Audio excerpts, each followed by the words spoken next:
हरे भरे जंगल में रफी नाम का एक तेज दौड़ने वाला खरगोश और टीमो नाम का एक धीमी चाल वाला कछुआ रहते थे। वे दोनों बहुत अच्छे दोस्त थे, भले ही वे एक दूसरे से बिल्कुल अलग थे। एक गर्मी के मौसम में जंगल में भयंकर सूखा पड़ गया। नदियां सूख गईं, पौधे मुरझा गए और खाने की कमी होने लगी। जंगल के सारे जानवर चिंतित थे। रफी ने कहा, टीमो, मैं तेज दौड़ सकता हूँ और जल्दी खाना ढूंढ सकता हूँ, लेकिन मैं ज्यादा खाना लेकर नहीं आ सकता। अगर तुम मेरे साथ चलो तो हम ज्यादा खाना इकट्ठा करके वापस ला सकते हैं। टीमो मुस्कुराया, और अगर हम साथ रहेंगे तो तुम मुझे खतरों से बचा भी सकोगे। वे दोनों साथ चल पड़े। रफी आगे आगे दौड़कर फलों और सब्जियों की तलाश करता और जहाँ भी कोई फलदार पेड़ मिलता वो उसे जोर से हिलाकर फल गिरा देता।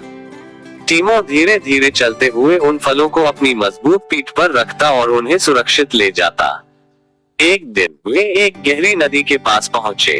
नदी के दूसरी ओर हरी भरी घास और भरपूर खाना था। रफी तो कूदकर नदी पार कर सकता था, लेकिन टीमो के लिए यह मुश्किल था।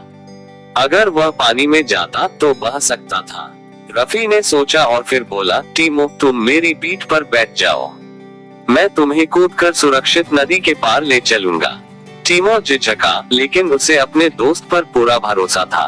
वह धीरे धीरे रफी की पीठ पर चढ़ा और रफी ने तेज छलांग लगाई। कुछ ही पलों में वे दोनों नदी के उस पार पहुंच गए। वहां खूब सारा खाना था। उन्होंने पेट भरकर खाया और जंगल के बाकी जानवरों के लिए भी बहुत सारा खाना इकट्ठा किया। जब वे जंगल वापस लौटे तो सभी जानवरों ने उनकी दोस्ती और समझदारी की सराहना की। सबको ये समझ में आ गया कि सच्ची दोस्ती समान होने में नहीं, बल्कि एक दूसरे की मदद करने में होती है।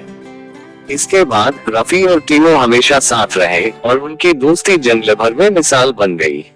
तो बच्चों, ये थी एक खरगोश और कछुए की कहानी। आपको कैसी लगी? अगर अच्छी लगी तो वीडियो को लाइक करें, चैनल को सब्सक्राइब करें। तो बच्चे, इससे हमें शिक्षा मिलती है कि हमें अपने दोस्तों से कभी लड़ाई नहीं करना चाहिए, हमें मिलकर रहना चाहिए।